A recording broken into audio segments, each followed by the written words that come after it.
Hey, welcome back. Today I'm talking about how to market a small business on a budget.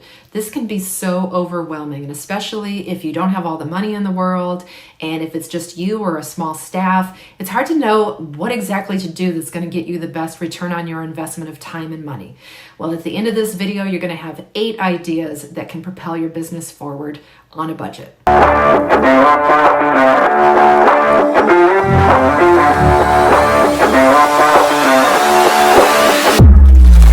Okay, so today I'm going to be rolling out 8 ideas that can help you market your business and not break the bank.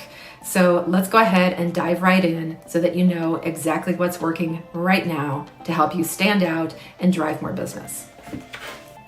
So the number one way, the top of my list is, of course, social media, because it's, for the most part, free. It just costs you time, really, and you can start just with your cell phone. You don't need any special equipment. You don't need special lighting or microphones or anything like that. In fact, the most authentic social media is done just you sitting in your office or walking down the street and not having everything scripted and pre-recorded, pre-written and teleprompters and all that business. Really, just talk. Get comfortable doing this because this will be a huge differentiator in your business. Especially the smaller you are, people want to know who's at the helm, and they want to know the face of the business. And say you've got 3 of you working in the business. All 3 of you can and should really be visible on your social media channels to build that likability, to build that trust. Trust is hugely important today in our country. We have a crisis of trust, as you've heard me say on practically all my other videos, but it's because it's important today. And one of the best things we can do in our marketing is to build trust. So don't ignore that, and be sure and put social media at the forefront of everything you're doing, just because it's inexpensive. And at the beginning, you have probably more time than money, so use it wisely. Number 2, speaking about doing things on a budget, PR. This is public relations. This is getting free media coverage, and all it will really cost you is time. And it's all about what do you have to talk about that you believe is newsworthy. It's finding the right media outlets who might care, and you don't have to shoot for the moon. You can start locally if your business is local, or you can start with associations if your business is a niche business. Say you are a local CPA. You're not going to get business from 3 states over, so there's really no need to put things in a national publication. So is there a local chapter of CPAs, or better yet, who are your customers and what associations do they belong to, and how can you be helpful to them? What types of news can you share with them? What types of articles? Can you do guest blogging? All of this kind of falls under the PR umbrella, if you will, because it's free and it's leveraging other companies' media to get your voice heard. So can you blog? Can you guest blog? Can you be interviewed? Can you be on podcasts? There are a couple great resources for this, in fact 3 of them. The first one is called HARO, H-A-R-O, which stands for Help a Reporter Out. Google that and sign up. It's free, and there are reporters every day all over the country who are looking for experts to interview on certain topics. So go ahead and sign up for that. And the second thing is go to a site called Answer the Public, and you will look for questions that people are asking. You put in your keywords for your industry or your expertise, and you can figure out what people are asking. What are they curious about? And these are the types of stories or solutions or products or services. It'll help you decide what to market in the first place, but then what to talk about in your press releases to the media. And the third one is, I believe it's called Podcast Guest. Sorry, I'm not prepared with that exact name, but Google it. And it is kind of like Help a Reporter Out, but you're helping out podcasters who are constantly looking for guests. Now, I have signed up. It's free to sign up, and I get every day a list of about 10 different podcasts that are looking for guests. Now, these are guests to do with everything and anything. So a lot of them aren't going to be relevant, but the ones that are, if you're a perfect fit, free, easy media coverage. So, and those types of things you can leverage the heck out of if you do get on a podcast or you do get written up in a publication or something like that. Repurpose those as much as you can in as many different ways as you can, so that your effort is not just a one and done. And number 3 is writing. I touched on this a little bit about guest blogging, but what other types of writing can you do? Can you create your own blog? Can you write articles on LinkedIn? LinkedIn's got a great newsletter that you can set up for free, and it is fantastic, the reach, especially if you're business to business and you have a lot of followers. Say maybe you've been at LinkedIn for a while and you've got over 500 followers or even more. Fantastic. Your first newsletter gets sent out to all of them, and I believe your second one does too. Don't quote me on that, but that newsletter in LinkedIn with any type of regularity, even if you only do it maybe once a month or every other week, is going to consistently get you new followers. So where all can you do writing that can let people know what problems you've solved? You can also use Answer the Public to figure out what to write about. And best of all, you can use artificial intelligence to do most of the writing, and then all you have to do is edit.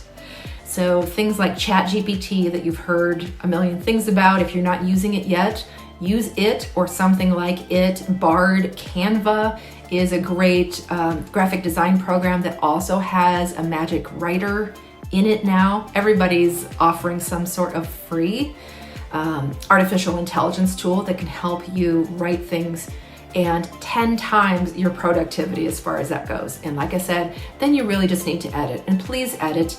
There are tools that are going to come out very soon, if not already by the time you're watching this, that can tell when things were completely written by artificial intelligence and you did not add your own expertise to them. So get ahead of that and just edit what is written there and add your own spin on it. And number 4, how about speaking? If you are looking for customers, where do they hang out and where can you do some public speaking to let them know about what you do? If what you do, again, is local, look for local resources. And if what you do is more regional or national or international, look for those opportunities as well. I know public speaking is not for everybody. In fact, I used to be terrified of it. Just 15 years ago, you could not have dragged me onto a stage. I had to get over my fear of it, and now I can't imagine doing anything else than being on a stage somewhere or helping people through videos and that sort of thing. So look for speaking opportunities, and these can be with your local chamber of commerce, or they can be at the library, they can be to school groups, they can be whoever your audience is. Look for speaking opportunities. And number 5, we cannot overlook the power of email as far as lead generation and nurturing those prospects to become customers. And along with email, I also want to say, if you are starting an email campaign, keep on your radar that you also should be collecting people's cell phones to do text campaigns. This is it's already here now. Not so much for the smaller businesses, but you are absolutely being asked for your cell phone more and more for companies that want to market to you. So if you want to get ahead of the game and start doing this now, there is a cost to it, which is why I don't fully recommend it in this particular video where we're talking about marketing on a small budget. So as far as email nurturing, have some sort of lead magnet that compels people to want to part with their privacy and that real estate in their inbox in order for something that's of value to them. It can be discounts, it can be information, it can be just about anything that you know, because you know your customers and your prospects, what would be of value to them. A white paper, an ebook, access to a VIP event of some kind, you name it, and find an email service that works for you. There are some free and inexpensive ones, MailChimp, Constant Contact. They have free versions until you reach a certain number of subscribers. So check that out. It's pretty easy to set up, and you just have to be consistent with it, which is, I know, a challenge for me. number 6. So we talked a little bit about being a podcast guest. What about starting your own podcast? It is pretty inexpensive to do. You can spend a lot of money on different services and fancy microphones and all that. But while you're just getting started, just start, really. It can be done pretty cheaply, and it's a great way to build a following, especially the more of a niche that your company serves. They will find you. They're looking for ways to get what they need. And if you're one of the very few people who do what you do, they'll find you. And you can also, of course, cross-market yourself on social media and your press releases and all those types of things. And second to last, number 7, but not second to last in importance, is unique collaborations. Now, bear with me because this is really, really impactful for a lot of companies that I've worked with. One example, so who can you work with that you may not have ever thought that you could be a good match? I'll tell you a quick story about a beer brewer and a donut bakery owner. These two got put together at one of my speaking engagements. I mixed people up and had them stand next to somebody they didn't know, and then I had them come up with a way that their two businesses could collaborate to help each other.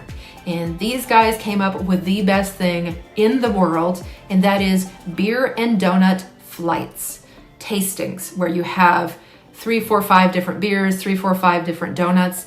They decided to do it on a slow night for the brewery, which was a Tuesday night, and the bakery's closed in the evenings, so it was no sweat for the bakery to do this. And the bakery can use older donuts, like that day's donuts that they're not going to use for anything else. What they did is they gave those to the brewer, who then made the next week's flavors. I don't know how long brewing takes. It might have not been a week, but they made future flavors from these particular donut flavors. And then when that batch of beers, when that was ready, they advertised it at both businesses, both the bakery and the brewery. Come in on Tuesday night, we're having our next beer and donut flight. And this took off so much. It is still going on today, years later. So what kind of weird collaboration? Just practice with yourself. When you're driving around town and you see a business, it could be any business. Think about a way that you could work with them to help both businesses make money. And last but not least, this is the easiest thing that you can do, and this is to ask for reviews. Wherever it is that you reside, whether you're on Yelp or you're on Google or whatever, ask for reviews from customers who are happy with you. If you don't have any customers yet, as soon as you do, start asking them. This is my nail salon where I get my nails done. They have a terrible rating on Yelp and very few reviews. I've never been asked once, and I've been going there for years. This is a rating they don't deserve. If they just had a simple sign when you check out that said, hey, would you review us on Yelp? And here's a QR code. That would make all the difference. If your business isn't physical, then you can ask online, you can ask on your website. You can make it easy for your customers. When you send them a receipt or an auto reply, make it easy. Send them the link. Would you please review us? If it's anything less than 5 stars, talk to me directly. If it's 5 stars, please go forth and review me online. That's a great way to do it. So there you have it, 8 simple, low-budget ideas to help market your small business. I hope that you found at least one. Let me know in the comments which one you like best and one that you might use. And please like and follow me and look through my other videos. I've got lots for small businesses and tons on marketing. Thanks.